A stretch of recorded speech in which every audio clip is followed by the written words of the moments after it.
given that there is a prefrontal cortex, it's going to interact with the more primitive aspects of the brain, and together their outcomes will shape the direction of the whole brain.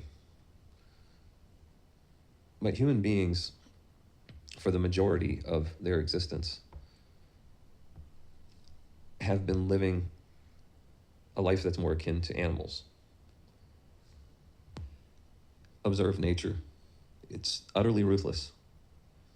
My father was telling me about how he was watching two birds doing the mating dance one day, and then a hawk just came down and just absolutely crushed one of them. There is zero sentiment for the fact that they were engaged in a tryst or courtship. And while humans may have these mirror neurons that make us reluctant to harm our kind, there is a natural competitiveness in us for mates and resources. And within the context of an animal life, there's a range of expected outcomes, just effectively, not necessarily by any design, but it's kind of a self-regulating thing. It's not likely that in the circular existence of animals that they would kill each other off through intra-species conflict the way humans could. So we're carrying around this programming, this hardwiring to be competitive with one another, which isn't a problem so long as there's no higher brain to create an arms race that could lead to a catastrophic outcome. It's like these brains we have outstrip nature in so many ways. Like, take, for example, cats, right? So there's only so many cats that nature can support, like house cats, right? So if humans didn't exist, house cats might be as common as, say, like bobcats would be in a natural world. But we have factories where we make food for these cats. So we, through industrial production, feed an army of cats, millions of them, way more than just, this many acres of land could support. And it really takes a toll on birds. I have heard that, that the sheer number of cats, the unnaturally high number of cats that we have produced, really takes a toll on the bird population. So the cats aren't even running the higher cortex program. They're just benefiting from ours. And as a result, throwing nature out of balance. It's not just that they're an invasive species, it's that we have built an army of them. There's no reason to expect that human beings will overcome this problem of aggressive hardwiring overlaid with a scheming mind. But it is possible for an individual to retain the benefit of a higher intellect, but lose the dangerous synergy between it and the lower brain. So long as the lower brain, the amygdala, the limbic system, takes literally the ideas of the conscious mind, the projections of the conscious mind, then the human being will operate at the animal level. It will be a clever animal, but still an animal with animal appetites.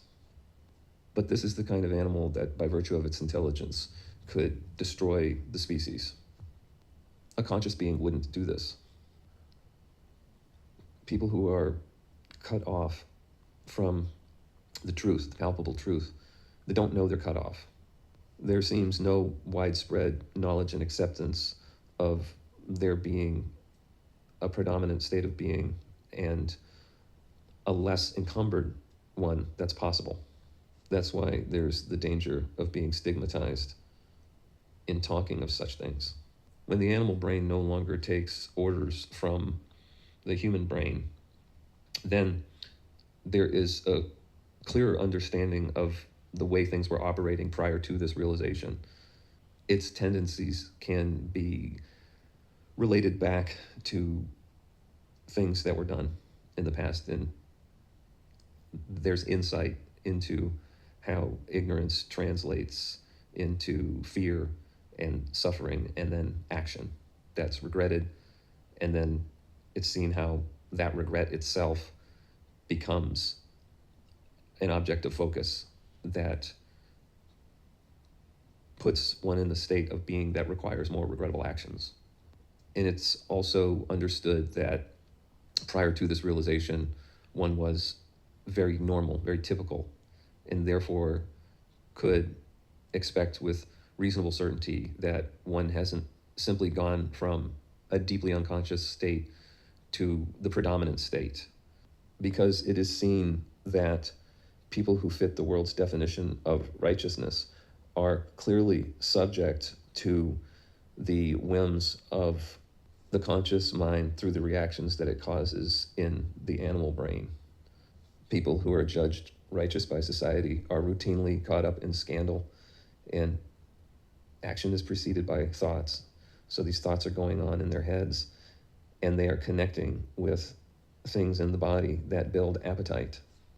This reveals that the inner arrangement of this person is typical and not what appears in the dying unto self. It's not enough to be a scholar who has strong belief and an eloquent way of speaking. If the inner arrangement still puts the animal brain at the whims of the conscious mind, then everything good in the expression of consciousness is a product of willpower. And there's no way of knowing whether the exterior matches the interior.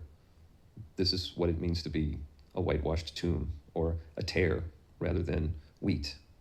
They can look the same or can look outwardly beautiful, but inwardly be rotten or truly be unregenerate. To be born again comes after the death of I, when the I returns to its source. It's like the rebirth of the child before words in terms of the inner arrangement. Unconsciousness is revealed through ambition. The desire to build up and up is driven by some lacking that's perceived. Something needs to be fed still. People can be very awakened and yet still be partially asleep. And this is a dangerous condition because it's possible to have ongoing profound spiritual experiences and insights, but still be driven by an appetite that is the product of unrecognized unconsciousness, unrecognized ignorance. I can only speak from my own experience that once there has been a tear in the ego that allows the energy body to be perceived, it becomes irreversible at some point. The realization that there's an energy body that can be perceived, that can't be unknown once known. Perhaps when there's just a tingling of the energy body, perhaps it can be forestalled or reversed. But from my experience, once it reaches a certain level, once it's spread a certain amount, it's going to go through its process of unraveling.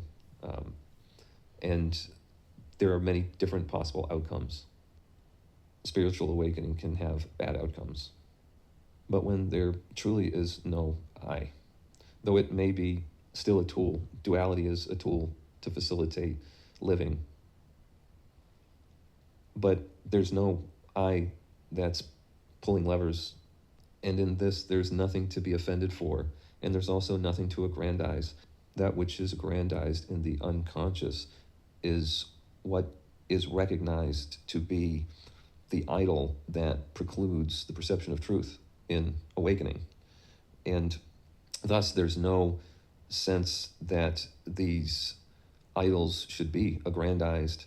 They are merely props that facilitate the round trip of going from an unknowing pure awareness to belief in being the body and mind appearing within it, and then realizing the non-self nature of that in an experiential rather than conceptual way, by virtue of change in the way that phenomena is reacted to, that change being no reaction at all for lack of identification with and to relate to the thought or circumstance. And such is the end of seeking.